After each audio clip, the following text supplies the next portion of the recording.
see if it works. No, we don't have any fighting between no. So France and Germany, because we've got him tagging the board with his big village idiot. I know. Signature instead. So this was the move where both Greg and Ed were very adamant with me that they were just going to hold their positions. And Ed was very forceful. Don't come to Bohemia. I'm trusting you here, Matt. If you come to Bohemia, we can never work together, and I need to go fight Greg here. Right?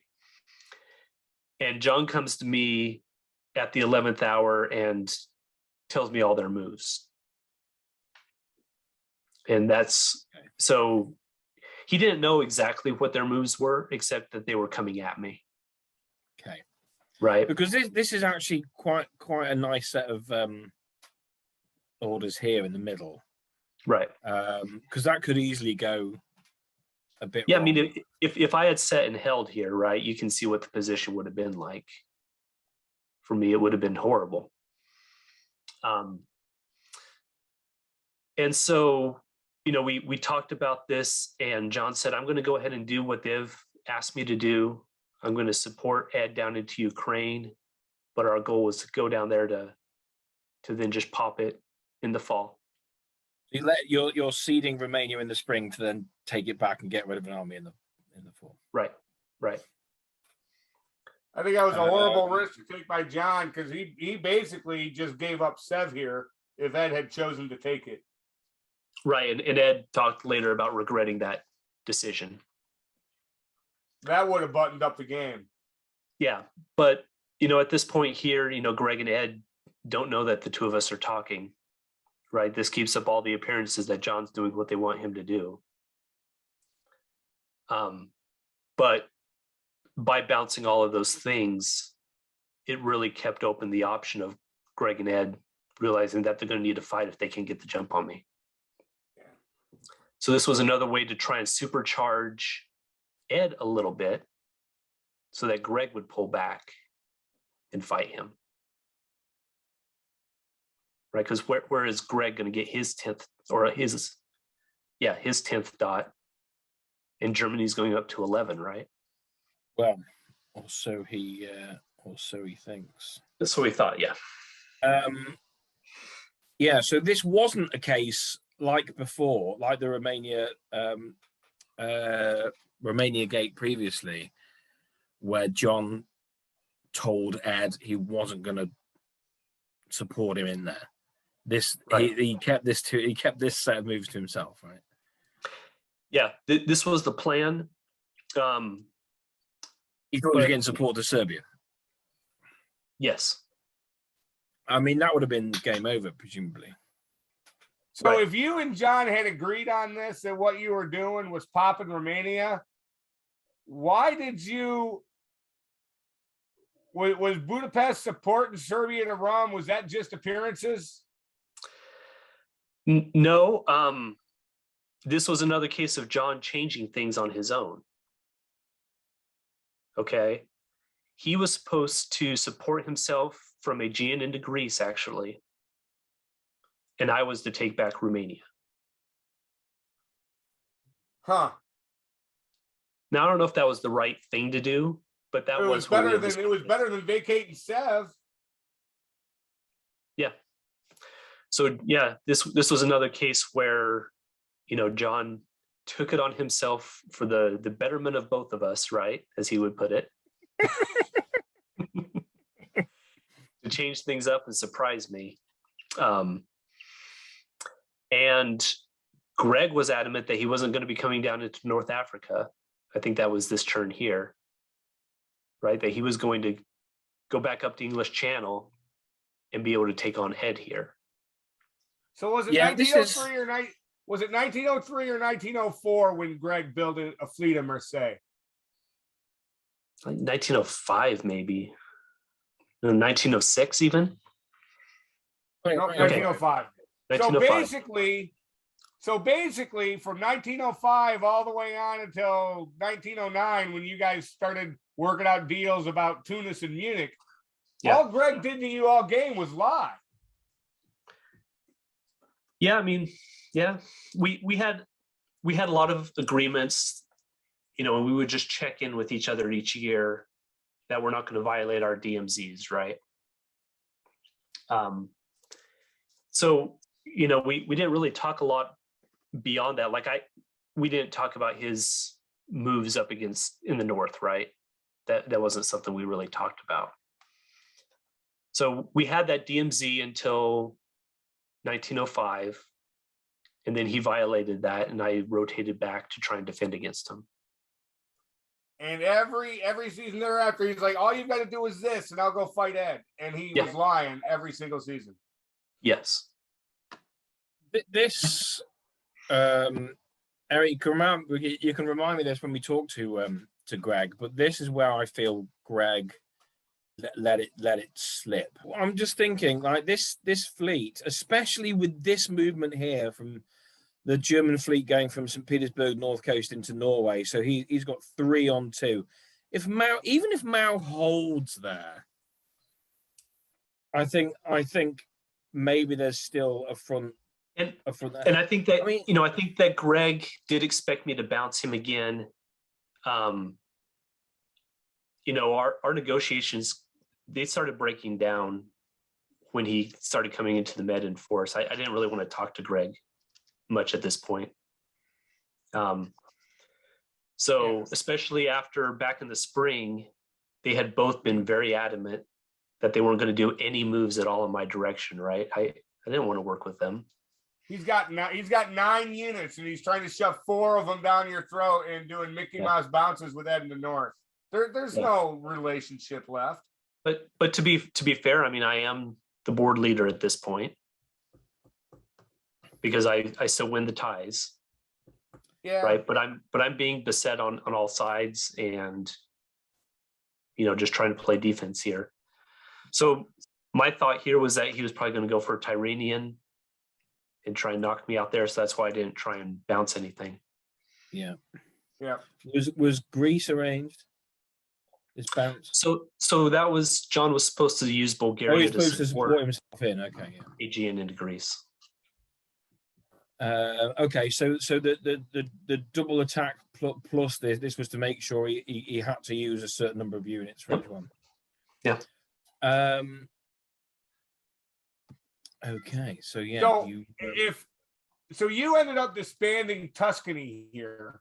Mm-hmm. If John had kept his deal with you, you still would have had a disband. What were you going to disband if John had kept his deal with you? Probably still Tuscany. Okay. I really didn't see a better option in that position. But this was also where Greg's tune started to change because Ed had moved down those 3 fleets, right? Now he could take north.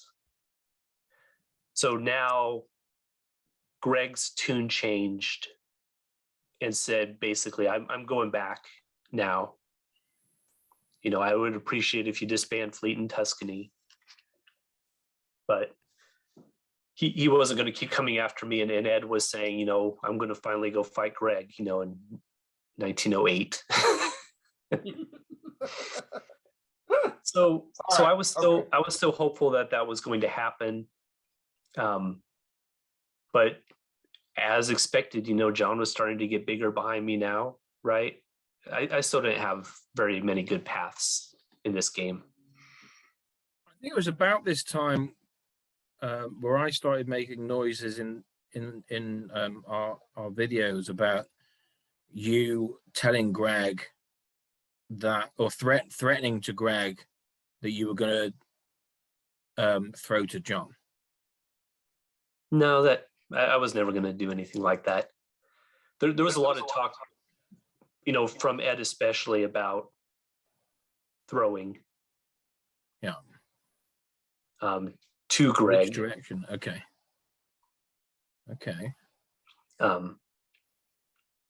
But I never. If what didn't happen.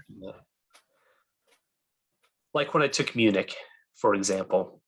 Okay. Right, things like that. I honestly would not have been surprised if at the end of the day, when you knew you weren't in the running, if you had made the decision to throw to Greg. And the reason I thought that there was a possibility for that was, yeah, sure, Greg attacked you, he violated the DMZ, he came at you, but at least it was direct.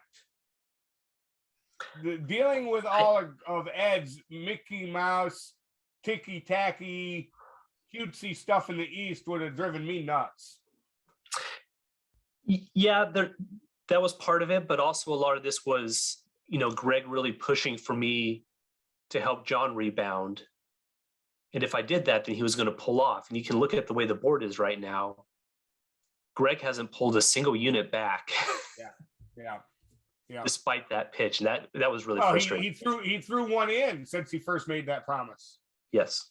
Yeah. Well, yeah. He moved MAO to NAF, even though, as far as he was concerned, you were pulling a unit anyway, because even if John hadn't taken Romania, Ed was sitting in it when he did that.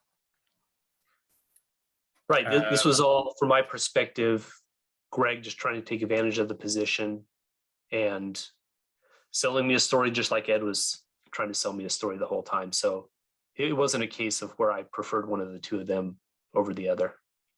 Okay. Let's go. Yeah. And he does send fleets back. But Ed doesn't take North Sea, but he is getting in position to take it with perhaps a more preferable retreat path option. Kontasev, that's good. And now John takes Greece. You're obviously that was more supposed distrustful of Greg. Yeah, this was supposed to have been a bounce with John. Okay, so this was the point where John, I thought he was going to see if he could go for it. Yeah, okay. And this is why I started to doubt that John would actually give me back centers at the end. If we were having these type of things at the end. Well, he'd done it to you, 3 seasons in a row now, right? Yeah, and they were just all small little differences, right, to get a better position. So he's taken Bulgaria with the south coast. He's taken Romania where you should have. He's taken Romania instead of Greece, and now he's taken Greece instead when of he shouldn't have done. Y'all know what I'm going to say right now, don't you? Something about black mold, I guess. Black mold.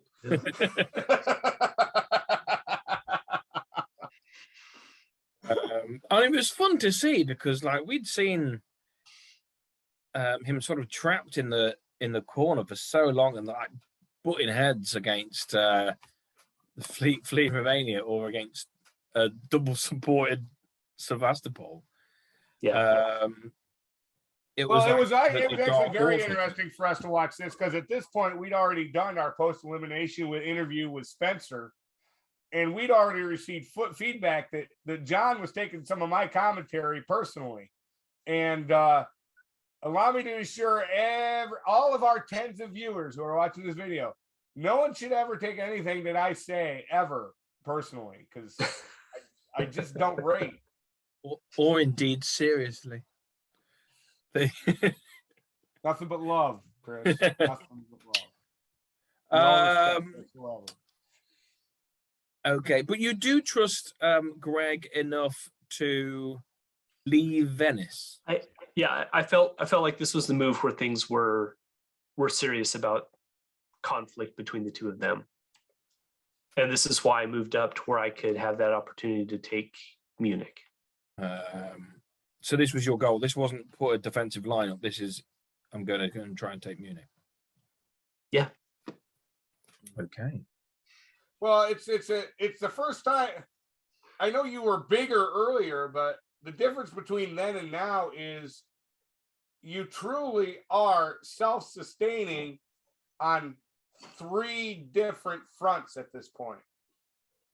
Yeah. And that's the first time that you were truly self-sustaining on 3 different fronts at the same time, which is something Italy has to do to have a chance to win. Yeah, but as things are starting to move away from me a little bit here, but it was hard to get to this point and still have a reasonable size to be able to do something meaningful here in the last 2 years. So this does look like fighting up here. Oh yeah, this was fighting finally. Fall of 1908. 1908. Desperation. Not a moment too soon. Yeah. It wasn't fighting, it was desperation. It was Greg realizing that he had put Belgium in jeopardy. Right. I mean, it's a good defense, but then he loses North Sea because of it. Oh. But it's because he's been a fleet short.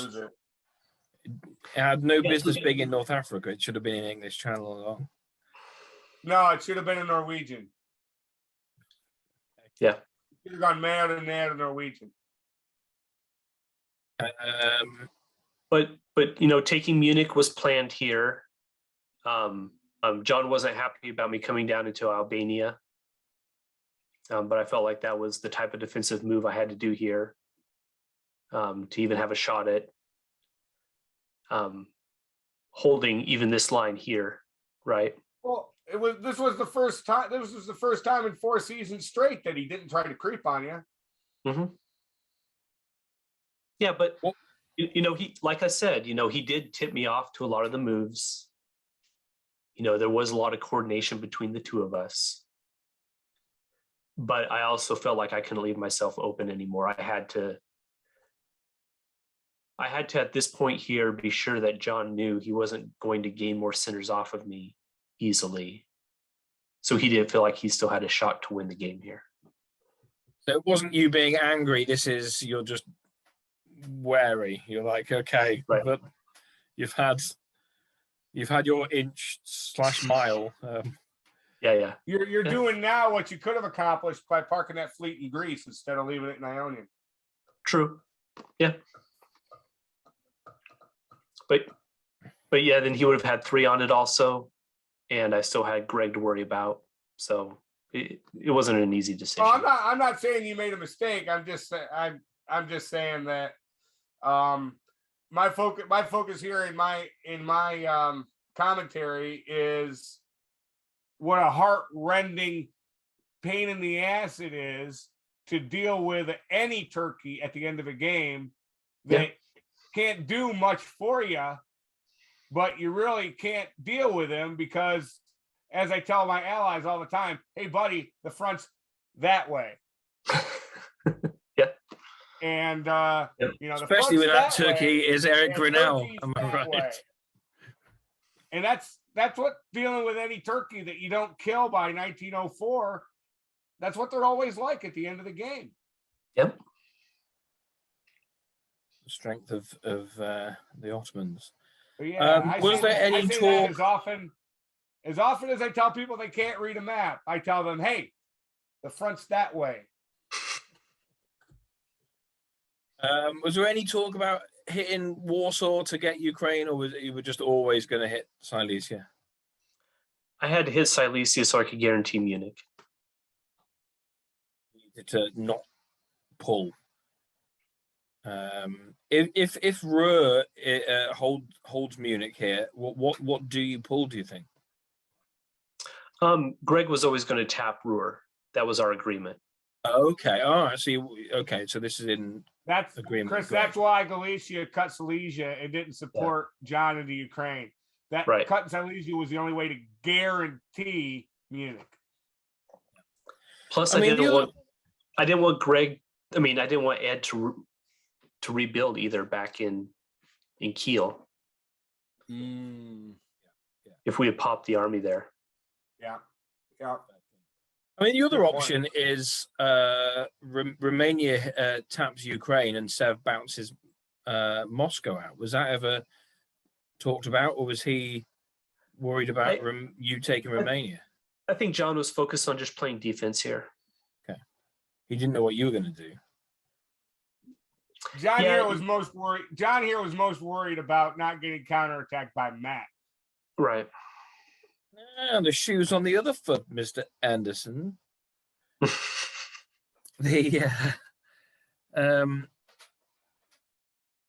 Okay, you don't want that that German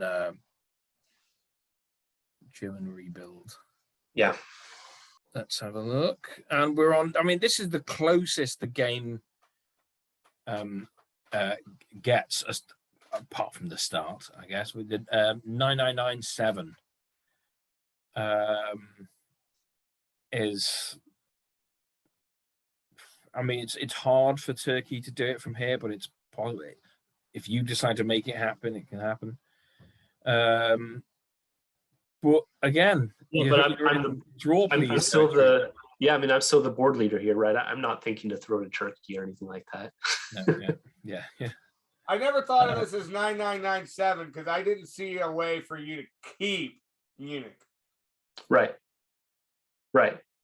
So if we go on, I was surprised by Holland being disbanded, and that was part of Ed's negotiation that, he's only going to fight to try and keep Holland if I give him back Munich.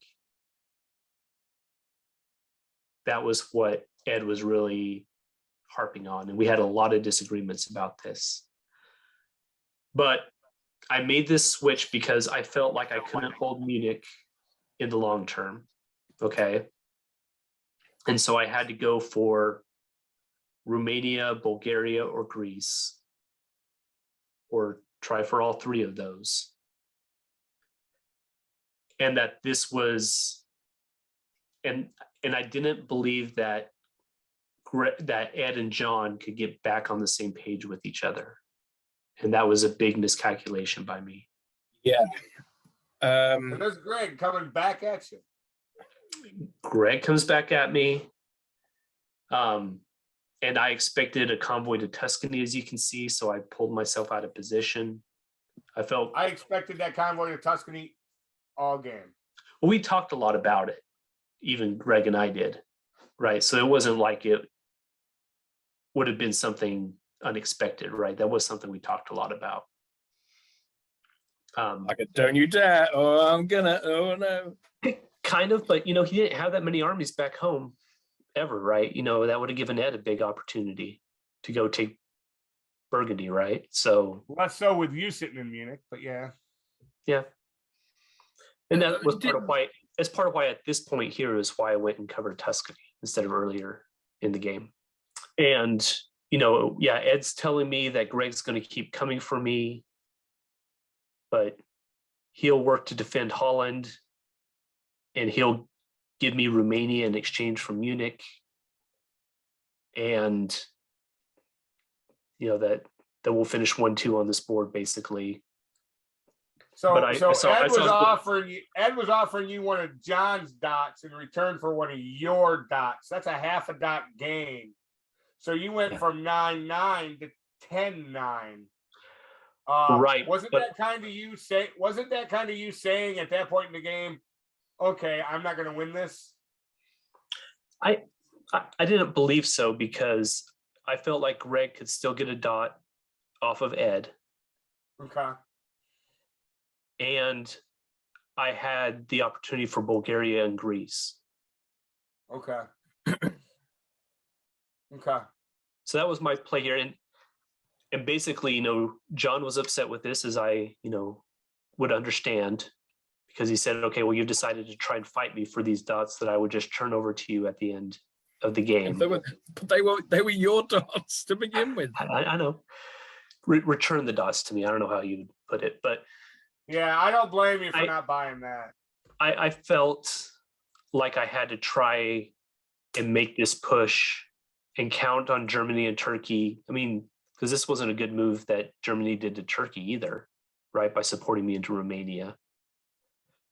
That there would still continue to be bad blood between them, like there had been the whole game. And that I would have a real shot at getting those 3 dots at the end.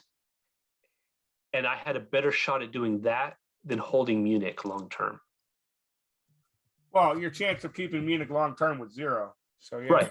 So I tried to use taking Munich as leverage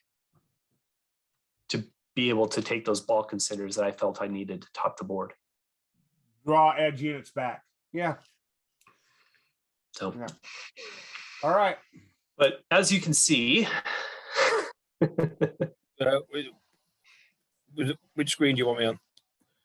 Next. yeah, go to the fall. Go to the fall. Right.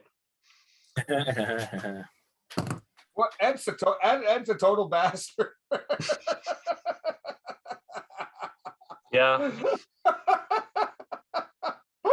Ooh. Well, you do take Greece. Oh, but Yes. lose Tunis. Well, okay. So I told Greg here, take Tunis, but don't follow it up with the Gulf of Leon fleet. Okay. And I'll loan you Tunis in exchange for basically you continuing to focus on Ed and working with me. I'm trying to remember what it was here. Well, okay. So I wasn't going to challenge Greg for Tunis here, but he had agreed to not follow it up with Gulf of Leon. Okay. And it was just to try and continue to get them fighting here in this last year. And I knew I couldn't hold both Tunis and also take Greece. Other than what play existed in Munich, hoping that they'll fight each other at this point is pretty pointless, because with 3 seasons left, they both respectively, as relates to each other, had the ability to counter and rebuff any attack that either of them could put against the other. The only thing that mattered left on this map was Munich. Yeah. And so obviously after Ed, double crossed me here, my focus began on trying to help in the last year for Greg to top. So you lost hope yourself at this point? Yeah. It's not hope, it's simple math, Chris. Yeah. Well, I mean, it depends, right? It depends on John wasn't going to help me anymore, right? Because we'd been fighting. I had, basically killed those chances by my actions against him here. I think you're being too harsh on yourself there. I think that that chance was gone before your actions. Perhaps. But, I didn't see a path to myself topping. So if you go to 1910, builds all make sense. No, that fleet con here's makes no the big sense. I thing. disagree. Sev doesn't go to Moscow. Right. If Sev sneaks into Moscow, does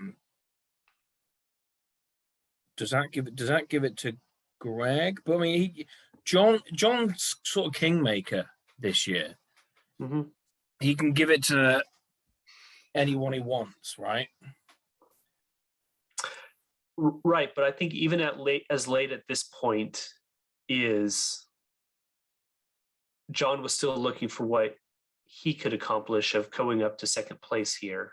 But when Greg walked out of Tunis in exchange for me helping him into Munich, right, then that killed John's chances of trying to get into second place, which I think was part of his motivation towards the end. And that's part of why I had trouble believing that John would just let go of his own chances despite what he was telling me. And maybe that's even what he believed, right? But I still had a hard time fully having confidence in that, is probably the best way to say it. Yeah. Kind of feels the most important move on this map is Galicia to Silesia. Ed spent all game messing around too far to the east, too far to the south. In the end, he kept none of those dots at all. Yep. And him having the presence of mind to bring Galicia back to Silesia, he'd have still won this game. No, if he had not moved Galicia back to Silesia, then see, up to 11, down to 10, down to 9, up to 9. Would that have been your win? No, it would have been Greg's win because he would have been at 11. 10. No, I'm sorry. Greg, 11 to 10. No, yeah, no. 10, Greg would have been at 10 10. to 9 to 9. 10 to 9 to 9. 9 to 9. Yeah. So he had to take one of Ed's dots. Yeah. But you guys would have been successful of keeping him in Munich if he had not brought Galicia back to Silesia. Yeah, and we expected that. We talked about going Tyrolia to Bohemia and Venice to Tyrolia, but then Ruhr would have been popped. Right. The other option was Ruhr to Holland because Kiel had to pick what it was going to do. But I think probably Greg's best play here was to kick him out of the North Sea and then have a fall play. Yeah, Holland. if you'd have slid, instead of going for Munich now, if you'd have slid Tyrolia up to Bohemia, Venice up to Tyrolia, kicked that out of North Sea. If you're already admitting to yourself that you're not going to win this game, if you'd have tried sending Budapest up to Galicia. Yeah. Yeah. Yeah, that was the way to stop. That was the way to stop Ed. But there wasn't. Greg had done nothing to earn you taking those kind of chances to help him win. Well, but I didn't want Ed to win. Why were you so anti? Because earlier you were saying you were ambivalent between Greg and Ed. Because of Ed double crossing me and supporting John back into Romania. Okay. And killing my armies there, working with John against me in 1909. So yeah, I was very upset with Ed here. How are you with John at this point? How are conversations going? What's the tone? We've agreed that we're just going to be fighting towards the end here. Okay. I think the point of the conversation between you and John at this point was John trying to explain to you how it was all your fault. That would be my point. Well, I just think if John, it seems like he was on board, but otherwise, like, why feed you all that information all game? But the way he put it is, if I decided to fight and take those centers back, then he would just fight me back, right? It seems like a lot of good, and then like one incident has turned him quite rapidly and fully into but that's the game, isn't it? Diplomacy players are very formulaic. Diplomacy players are very formulaic. And, I mean, Ed was celebrating. This game was entirely predictable. Everyone was congratulating Ed, and he was like posting pictures of victory cigars and stuff in the Discord chat. I'm not sure I'd have been quite so confident until it was mathematically done. Yeah, and so even here at the very end, Ed called me on the phone for the first time the whole game, that he had done that about, I don't know, an hour before moves were due, and said, I've messed with you enough. I know I double-crossed you with John. I'm going to ensure that you finish second in this game. I'm not going to threaten Budapest. Why would he do that? I respect you, Matt. There's nothing you guys see the moves. There's nothing I could do to stop that. That's a pointless lie. I know. That's a pointless lie. And I'm still mad at Ed about that. I'm mad at him. Well, when I saw the move alone, I thought it was cheap crap. But then we started talking about how by giving that to John, it guaranteed that John didn't throw to you. So I said, okay, all right, fine, okay. And then I find out he called you on the phone because on a Saturday morning as I was working out in the garage. The ASCII code wasn't enough. He had to lie to you with his mouth. Yes. Oh, I'd be furious. And I'm still mad. I'm still mad. I'm furious for you. Ed, well, thanks. Ed, that's not cricket, man. No. Yeah, But it I didn't thought get that John was much because John still didn't overtake you. no, but it helped Ed finish. I mean, it helped Greg finish second instead of me. Still a bronze medal, isn't it? No, And Greg, I wanted the couldn't silver have medal. John was perfectly happy with this. You know why? Black mold. That's why. Turkey. Black mold. Okay, so Yeah, this. So in spring of 1910, there probably was an order set there that Greg could have potentially taken Holland here. But it would have been a long shot. And the other reason why in 1909, why I didn't expect Ed to turn on me was I felt like he still needed me in Moscow, around Munich to not be helping Greg there. So that was another miscalculation I made, thinking that Ed needed me more than he did at that position. I'm so mad about Budapest. I'm so mad. I need to ask because it's. I mean, I think it's only you and Greg that do it here. But I'm looking at Venice to Tyrolia and Marseille to Piedmont, and I don't understand why. Is it in case Kudasov forgets to end the game? I don't know. I think it's just to show we were trying our best on the board. Fair enough. All right. So Matthew, most important, we're done with fall 1910. It's all over, but the counting dots, and we all know how to count. So the game is over. All right. So let's ask the most important question of this game. All right. Ed won. Whose fault is it? It's Greg's fault. Yeah, you are entirely correct, sir. I mean, you can even see. I mean, we're here in 1910. And Greg never really took advantage of the opportunities that he had to take centers off of Ed. And so Ed managed to keep him off of his back until the desperation at the very end. Maybe I shouldn't have walked out of Munich and shifted like I did against John down there. But I still feel like this all got set earlier in the game. If you hadn't shifted out of Munich, you'd have just lost a different way, Matt. Yeah. So, no, I agree with you 100%. It was Greg's fault. Hi, Greg. Sure. Were you surprised that Greg didn't try and defend Tunis here, or would you have just helped Ed take Munich back?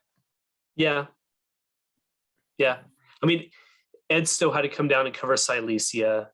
He still had to get into Ruhr, right? He could have just had Kiel support Holland instead of coming down into Ruhr. So there were ways that Ed could have messed it up, but there was a pretty clear order set that would have worked for him. Yeah. To have held Munich.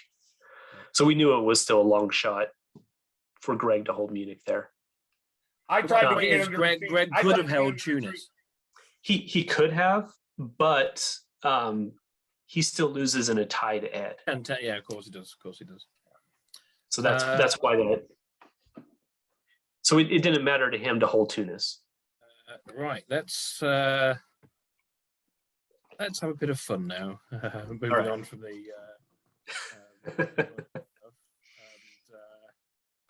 Have a look at some of the artwork, the Lady Razor artwork you appeared in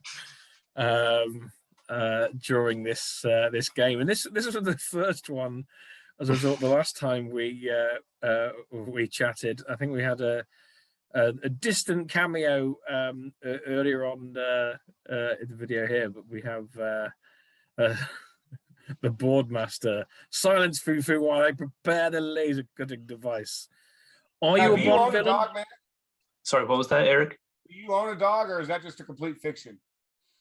No, we have a cockapoo named Alfie that barked a lot during my last interview because we had a delivery or something come. So yeah.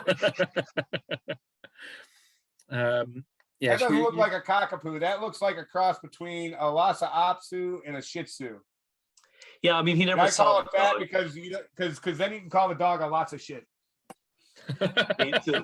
So he never saw the dog. That was just a fictional creation.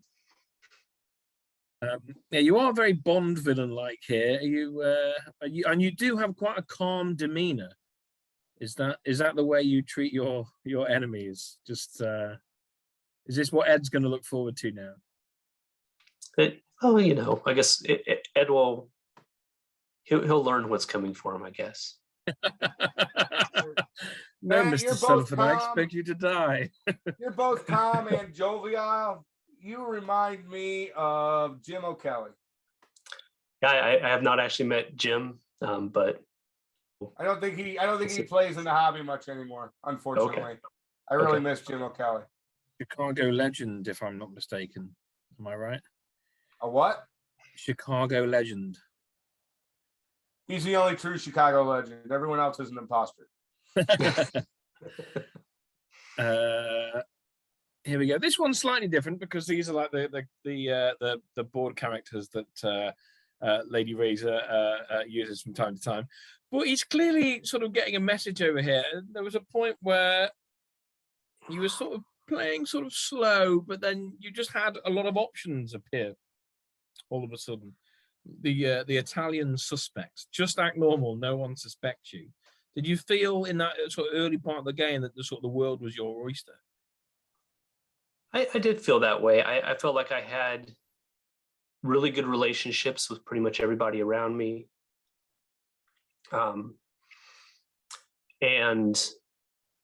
that I felt like I could take advantage of different people fighting with each other or different conflicts and do well in the game. So yeah, I felt pretty good throughout the whole game of my chances.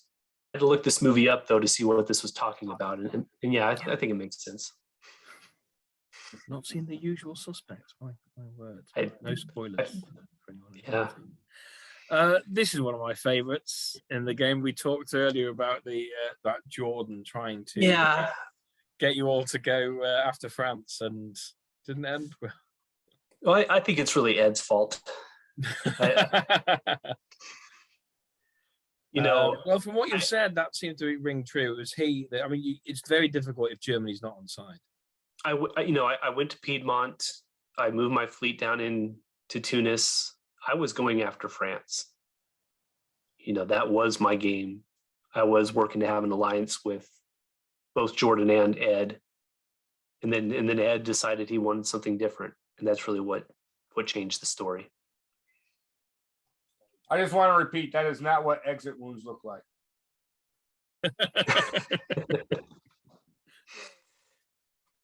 But no, I felt bad for Jordan there. You have dots for eyes. Was that like? I mean, they're not Hitler eyes, but right, Eric. But yeah, your eyes aren't that small. No, I do squint a little bit sometimes. Maybe that's what it's. I don't know. I really hope that the next time Greg changes his username, he changes it to Hitler eyes. That might be frowned on, but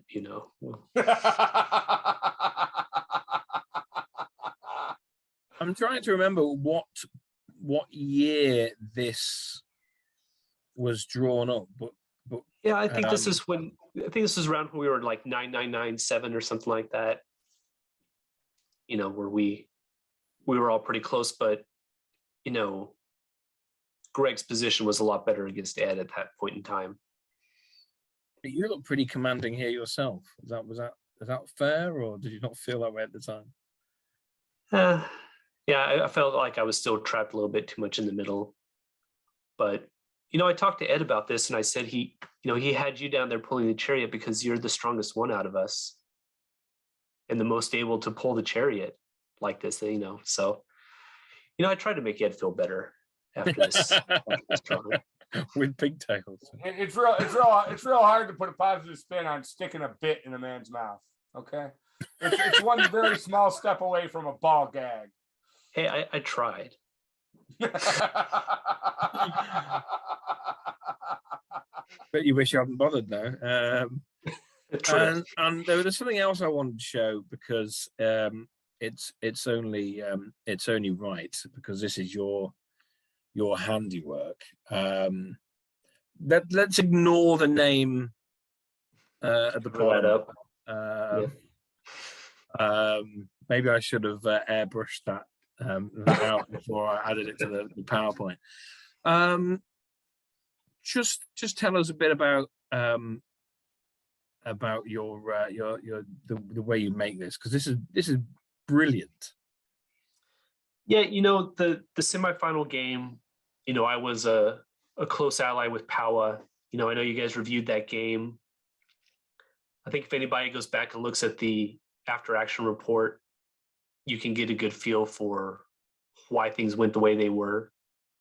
And Powa, we communicated a lot. He told me he viewed it as us getting to the top board as a team, and for me to, go do well on the top board.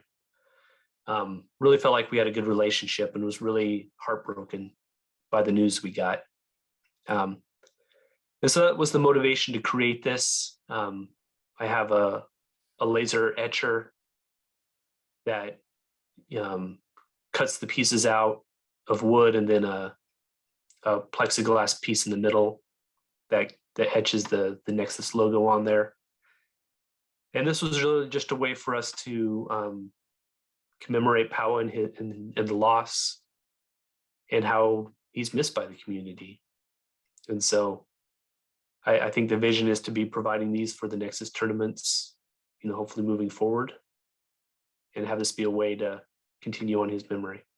I will definitely be calling on you to help out with a trophy for the solo only event that I'm going to be running here shortly. Okay. It'll run for you back now, Matt. I think we should point out to the audience that obviously the real reason that you didn't win is because you thought it was too selfish to win a trophy that you yourself were creating. Of course. So it's only right that it went to somebody else. Or maybe that's why you wanted the silver medal, because that was the No, it would have, helped with shipping costs and everything just to keep it here on my desk. So but I can't remember who it was. I just feel grateful for the chance to be able to give back some way with this, and to have the support from the community. Thank you. And from Pez, to help cover, the costs and everybody, agreeing that was a good idea. Pez is a class act. Yep. I think was it Greg who put in the Discord chat and said, Ed, make sure it isn't ticking when it arrives. That was that temptation. No, the only thing on the back is just my logo that I put on things. So I kept my emotions out of making this. How's that? Didn't etch a cross through the name. Oh, very good. Well, that's a fitting memorial and a great trophy. Thanks. But there's something else to show on this PowerPoint, because now it's got to the final part of the show where we have a little chat about your fellow players and what you think about each of them. Before you do that, I've got to extend one very, very deep and personal thank you. Thank you, Matt, because you are solely responsible for me not having to eat the dunce cap. Thank you. You're welcome. The dog had it. Yeah, so do you want me to bring it up, or do you want to intro? Yeah, go ahead. Let me know. Okay, shall I bring it up now? Yeah, so, I guess I was inspired by Jordan's interview, where he tied Marvel characters to each of the players. And I'd really encourage everybody to go look at that, especially about Ed being Grogu and just eating all the eggs, all the dots that were anywhere near him, right? So, I was inspired by that and thought I would go around and try and connect the different characters to some of the Lord of the Ring characters. So starting in the upper left, I had Jordan as Gandalf. I think he always had these great plans and the wisdom about what was best for all of us. He even had a big thread about, getting involved in the East with Karthik and John to make sure that I could go fight Greg, around the mid game, and so he always had these great plans and felt like, he was just a very wise character on the board that was helping guide us. And then the next two, Aragon and Gimli as the dwarf, that was kind of a toss up to me between Spencer and Karthik. They both fought hard, were very valiant. They never gave up. But I think I had to decide, based on the hair, that I need to give Aragon to Karthik. I think that's the only appropriate one there. So nothing against you, Spencer, but Gimli is your character in this soap opera. And then Boromir down in the lower right, you can see, I don't know if you remember the scene from the movies where he's looking at the ring and you can see that he wants it for himself, right? And I kind of felt like that was John throughout here. He was going to support me, he was going to work with me, but he always wanted that title for himself, right? He always had that lure of the ring himself. So that's Boromir for John. And then I probably don't even need to tell you guys who the next one is based on the eyes.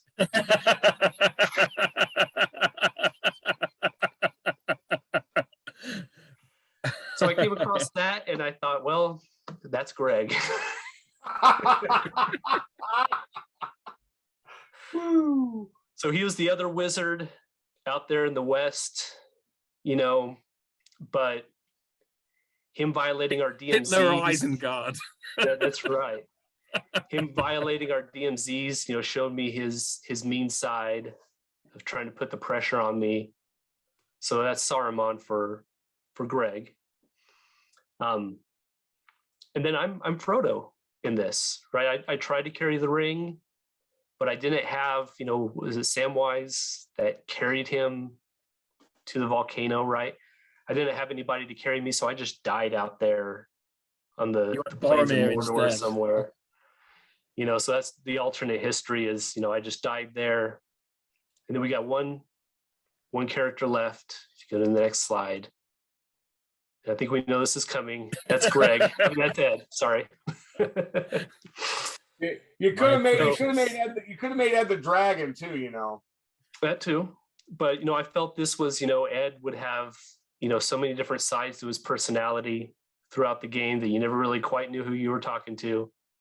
The good side of Ed or the evil side, or if he was just confused.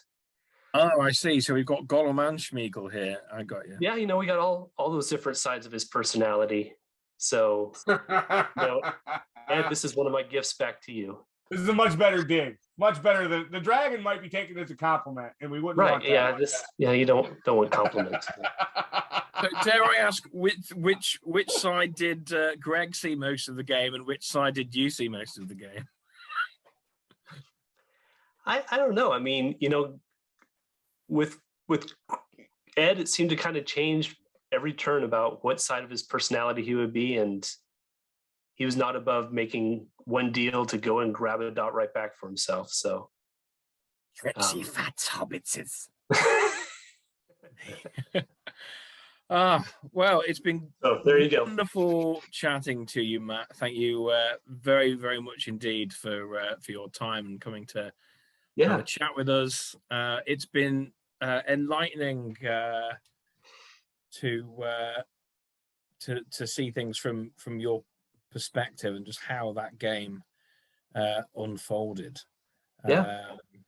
We've still got two more players to speak to, and no doubt sort of more things will come out, but it has been really interesting to put everything in perspective, having gone through the game once blind from all the diplomacy, to then see all these things. Yeah, no idea how close you and John were for much of that sort of second part, that middle part of the game.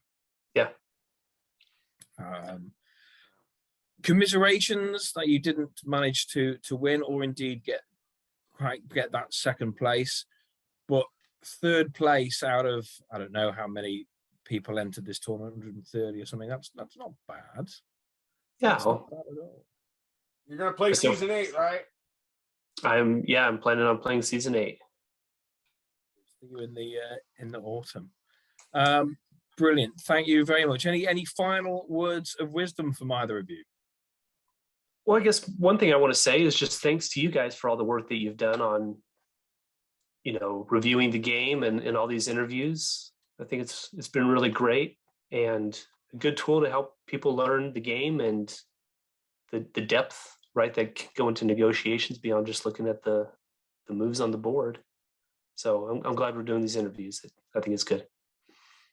Thank you very much. Yeah, I'm still on a very steep learning curve. Sometimes not as steep as I require, but hopefully other people can learn the game with me, talking to the great players like yourself, and guided and told I can't read a board by Eric. The fun and positive feedback that we've gotten from everyone involved in this project, except for Jordan, has made it all worthwhile.